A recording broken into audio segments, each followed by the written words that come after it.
Почитувани гледачи, добро вечер и добре дојдовте во уште едно издание на емисијата 15 минути со на програмата на ТВ каналот ВИС.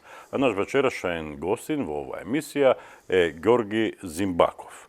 Со Ѓорги Зимбаков не врзуваат во моментов три нешта. Прво, и тој е Ѓорги и јас сум Ѓорги, откал да е Ѓорги да е. Второ, и тој е поет и јас сум поет. И третото, и јас сум во карирана кошула и тоа е во карирана кошула. Добро вечер, добре дојдовте во емисијата 15 минути. Добро вечер, добре ве најдов. И уште една работа не врзува. Така? И вие сте новинари, и јас сум новинар. Браво. 11 години работев како новинар. Така. Значи, повеќе работи не врзуваат. Разликата е во тоа што јас сум роден во Струмица, и Ѓорги е роден во Босилово, но со адреса на живење во Скопје. Бидејќи целиот свој работен век го помина во Охрид како новинар, така? Да. И потоа еден долг временски период во педагошкиот факултет во Скопје, но сега е веќе пензионер и секој први го чека поштарот. Така ли? Среќен пензионер. Среќен пензионер. Така е. Се радувам дека е тоа така. Што прави еден пензионер, а е многу креативен? Велат за креативните луѓе пензија нема, така ли е? Така е. И добро е што е така. Што прави? Јас пред да заминам во пензија ќе кажам една мисла. Се слушна со брат ми по телефон и тој кога замина во пензија го прашав: брат, како е сега како пензионер? Рече: немаш појма колку е убаво. Навистина. Сам си господар на времето, на просторот, на желбите, на се што сакаш. Зависи од кој аспект се гледа пензионерскиот живот, но јас сум контактирал со еден мој пријател, сега пензионер, доктор, хирург и така натаму. Еднаш го видов на низ улиците на градот и како е, го прашувам како е пензионерскиот живот, тој го вади мобилниот телефон од џебот и вели: го гледаш ли ова чудо? Вели: кога не бев пензионер, кога бев активен хирург, ова чудо ме будеше са бајле и се до вечерта, до полнок звонеше нон-стоп. Сега никој не ме бара. Помалку е жално. Кај вас не е таква ситуација? Кај мене не е таква ситуација. Е, добро, се радувам. И јас сум среќен, инако не сум жртва на телефонот. Не, така. Не. Значи, телефонот ми користи за добри работи. Ми се јават пријатели исто така за добри работи да ми посакат, да се слушнеме. Не ме обтоварува, не сум обседнат со Facebook. Тоа младите што го прават повеќе и затоа мене не ми е товар. Јас имам други активности. Да. Например, веќе сте почесто од порано на релацијата Скопје-Босилово, така? Имате куќе во Босилово? Почесто затоа што, да, јас направив викенд куќичка во Босилово. И таа куќа нормално, куќата и дворот сакат одржавање. Јас ја сакам многу, прво си го сакам селото Босилово, нели? Така. Сите пријатели, јас во неколку мои песни сум кажал дека јас од Босилово не можам да се откажам. Така. И нормално е тоа така. Релацијата Скопје-Босилово ми е секојдневие, речиси, мислам така.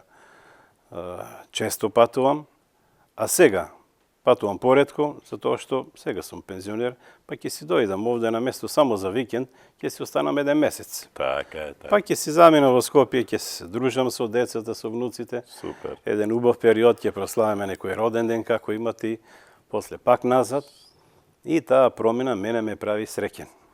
И нека биде така и во иднина Нека уште биде. многу долги Дај години. Боже, дај Ви Боже, недостасували Охис веќе поодамна е Охис. завршена приказна, но ви недостасували да кажеме педагошкиот факултет во Скопје. Да, Охис кога го спомнавме, ќе кажам дека имам како дамка, затоа што јас во Охис поминав убав период, најубавиот период Охис кога беше во најубавиот период до 90-та година.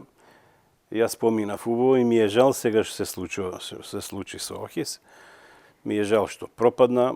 Најверојатно требало така. Јас не генерализирам работите, ниту сум навлезен во тие сфери. Ме подсети последните збивања со вадењето на Линданот. Аха, да. Така. Вадењето на Линданот од таму. Тој Линдан јас кога се вработив, беше потенцијална опасност и затрупан. Тоа беше 79 година.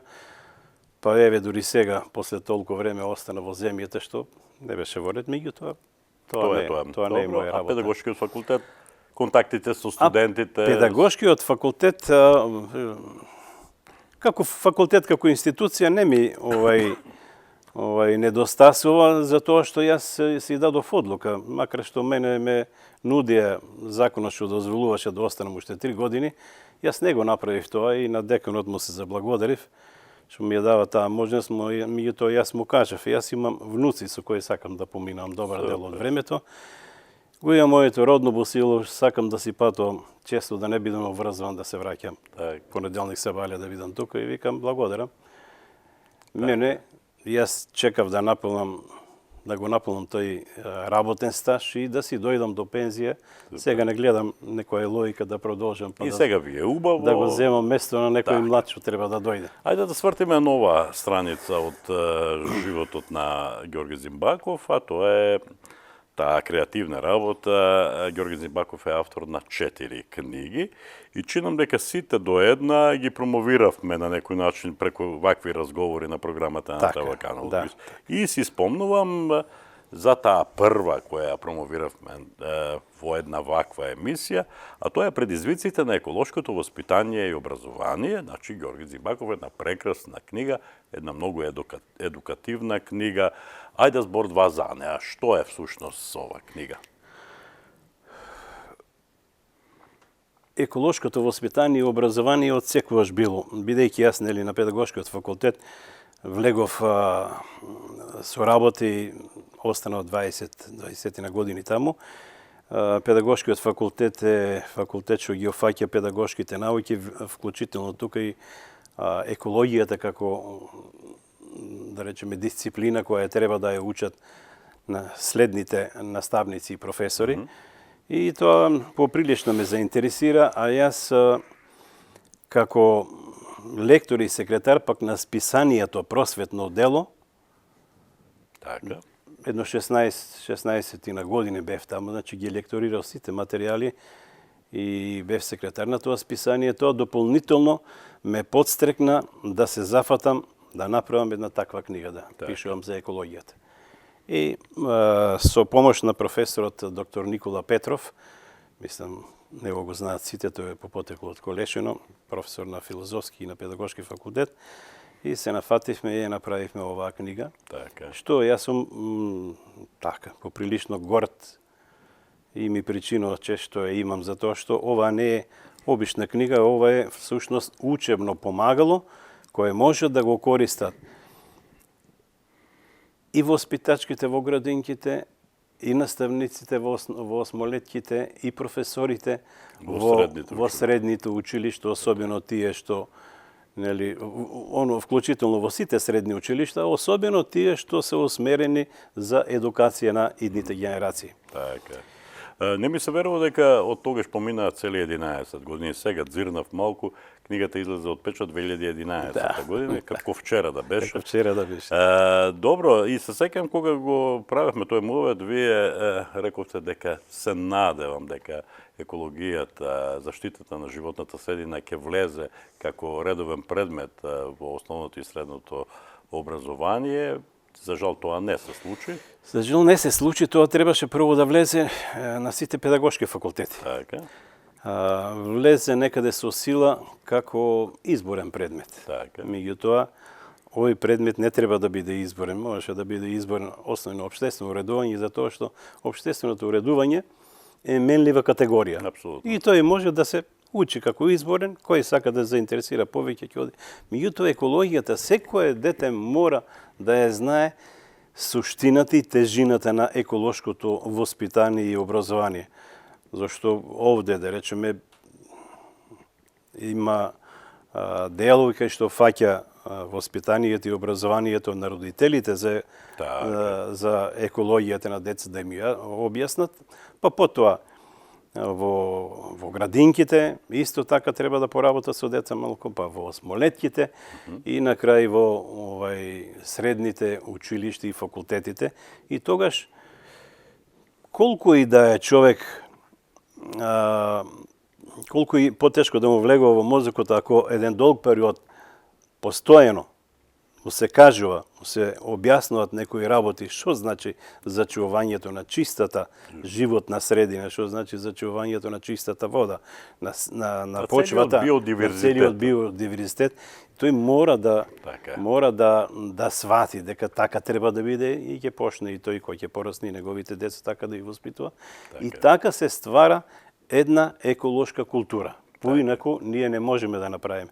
Не можеме целиот свет да го внесеме во амфитеатри и да го учиме. Меѓутоа, ако направиме нашите млади генерации добијат еколошка свест и култура, тогаш тие ќе функционира така. Така. Но, јас сум сигурен дека оваа книга ќе си го најде својот пат. Да се надевам, да. Јас бев на промоцијата на оваа книга, ја помина убаво, а бев на промоцијата и на вашата следна книга, која е всушност монографија Зимбакови, автор Ѓорги Зимбаков се разбира, и се секам дека промотор на оваа книга во Босилово беше сега веќе покојниот наш заеднички пријател Иван Василевски. Многу интересно издање, многу интересна книга и интересно е тоа што Зимбакови ги има нас. Сите 5 континенти во светот, дека ви има многу како семејство. Ајде збор два за Зимбакови, најпрви за приказната што е всушност Зимбак. А Зимбак е тоа што го има на корицата. Ајде. Така е. Оригиналниот збор е Зимбак сега или Замбак, бидејќи кога ние сме го добиле презимето Зимбакови, односно Замбакови, тоа било во периодот кога турците уште биле тука. Така. И во Турција и денес тој цвет се вика замбак. Значи, тој цвет е една врста од повеќите врсти кринови. Има кралски кринови, има вакви со ваква боја, со онаква бели кринови. Ова е крин што има портокалова жолта боја. Така, тоа е цвет кога ако сакате да го мириснете, од тие прашници што ги има, носот ќе ви го направи портокалов. Така ли е? Ќе заличите. Така. Тој цвет е Зимбак. И првиот човек кој доаѓа од Зимбакови во Босилово носел секогаш на реверот цвет Зимбак. Така цвет на празници, на што викаме ние саири, панегири, на било други празници. И првиот човек во суштина е дојден од село Моноспит, ова е Бориево. Од Бориево, неговото презиме не го знаеме, мислам, не е запишено никаде, јас не можев да го пронајдам, меѓутоа знам дека дошол во Босилово како домазет. Во фамилија што исто не се викала Зимбакови, туку се викала Пиперкови. Таа фамилија како Пиперкови не постои. Нашата прабаба, што девото Трендо ја зел за своја сопруга и останал тука, потекнува од таа фамилија Пиперкови, меѓутоа со подвојувањето на презимето Зимбакови се ствара посебна фамилија и тоа голема фамилија Зимбакови што има по монографијата, а незиниот брат се омашил со жена или сопруга од ново село што дошло овде, од фамилијата Гранчарови. И таа фамилија во Босилово исто така не се вика Пиперкови, туку се вика Гранчарови. Значи фамилиите Гранчарови и Зимбакови се од исто братска и стебло. сестринска од исто Од стебло. исто стебло. Ете, така. Многу интересна книга, немаме многу време да зборуваме за неа, но во секој случај бара многу истражување, нели? Да. Колку време потрошивте за оваа книга? Па бидејќи од корен сите податоци требаше да се истражат, проверат, архивите, гробиштата и се што можеше да дојде дофат 4 години. Браво. А сега сакам да се нафатам, веќе правам некои подготовки, да направам продолжено и дополното издание на Одлично. монографијата, зашто веќе помина, колку години помина од Ќе проверам. од 2014. 2014, 8 години. 8 Пак не ми години. се верува. И рачунам некаде за 2 години да ја завршам, дај Боже и порано, и таман за едно 10 години, ќе помина 10 години да направим уште едно такво. Супер. И после тоа најверојатно некој друг ќе прави. Такво е. Така е сега. Такви се нештата. И одиме со следните две книги. Игра на времето. Игра на времето е вашата прва поетска книга. Да. Од кога поезијата датира кај вас? Како љубов? Од првата моја објавена песна е 69 година во Алманахот во Струмисова гимназија. Аха. Значи, еве уште нешто заедничко. И јас во истиот алманах сум објавал. И јас го имам Така. тој, најверојатно ќе се најдеме тамо. Има Пембе Мехведова, има Васил Дровшанов, има Така, мислам така. Томе Тоа Витанов, се тие има и постари тие генерации, така. И од тогаш, меѓутоа, гледаш, јас додека бев во Охис, ја подготвив збирката, тогаш се куцао 5 премиероци на машина и се носеа во печатница.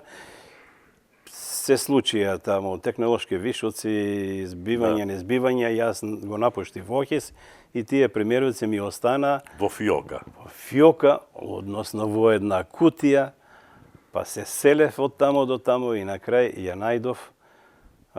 најдов материјалите и ги објавив дори 2015 година. И 15. Од некаде 85-6 година беа спремни за објавување. И таа фиока е спомената негде кога се зборуваше за оваа книга и Да. Игра на времето, дека извадени од фиока и еве Ете, дури така, сега. и тие се одлежени песни. Јас не препредав ништо во нив. Иван Василевски ми е рецензент. Така е. И тој рече, јас не смеам ништо да пипам. Ти опишуваш едно такво време, па и љубовни изливи, нели, тогаш Така, младоста така, било така. ова, вика, ништо не треба се пипа.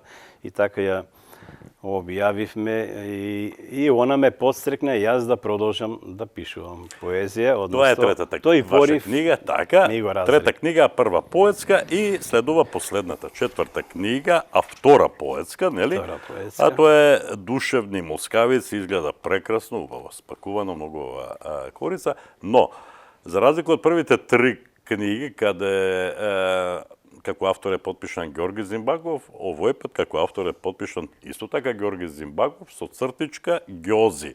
Од кога Ѓорги Зимбаков стана Ѓози? Па јас одамна сум Ѓози, од 70-те години ме викат мене Ѓози. 70 или 71 година. Брат ми цел век ме вика така и поблиски што ме знаат, школски другари генерација. Меѓутоа никаде не се подпишував. Најверојатно овде го пропушти во поетската збирка, сепак надимак обично се става така на Ама звучи многу интересно. Многу интересно. Тоа во суштина не е ништо повеќе освен една кратенка од Ѓорги Зимбаков, споен Така. Ѓози. Ѓози. И така за распознавање. И се има и друг момент тука. Зошто Ѓози? Кога веќе се нафатив да пишувам, ние сме 9 или 11 Ѓорги Зимбаковци во Босилово. Убаво е да се знае кој Ѓорги Зимбаков. Кој е поетот. Ете така, кој ги пишува книгите.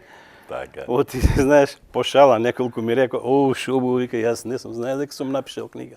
Монографијата Зимбаков и која зема, сите Ѓорги Зимбаковци се. Јас имам книга сум пишувал. Јас имам братуче. Тоа беше пошала, меѓутоа. Што се вика Ѓорги Калеџиев и јас од времето кога добивав награди по разни конкурси во државата и тоа излегуваше во некои весници и тој си ги сечеше и се фалеше со тоа дека тоа е наградење. Се случува. Шегата настрана, тука за разлика од Игра на времето има современа поезија, значи поезија од понов датум, така ли? Да, така е.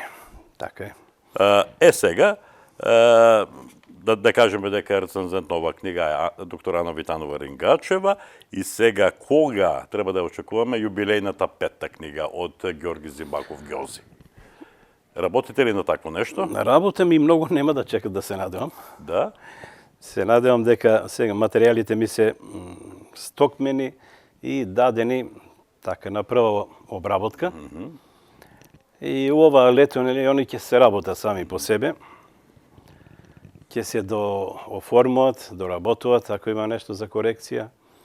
И јас сакам и се надевам дека есенте, средината на есента или тамо некаде октомври месец ќе направиме уште една промоција тука. А јас се надевам дека по тој повод повторно ќе ми бидете гостин. Секој ќе бидам тама работа. Така, а сега ви благодарам за гостувањето во емисијата 15 Ви минути. благодарам и Да сте ми здрави и живи, да сте ми многу плодни и да имаме убави поводи ви за вакви благодарам разговори. и вам што ме поканивте, што ме удостоивте да бидам ваш гостин, да прозбориме, да се подсетиме еве по неколку реченици за се што досега Така. направивме. Така. И се надевам ќе бидем пак. Така, ви благодарам за гостувањето во емисијата 15 минути а вам, почитувани гледачи, ви благодариме за вниманието со кое не следевте. До следното издание на оваа емисија, довидување.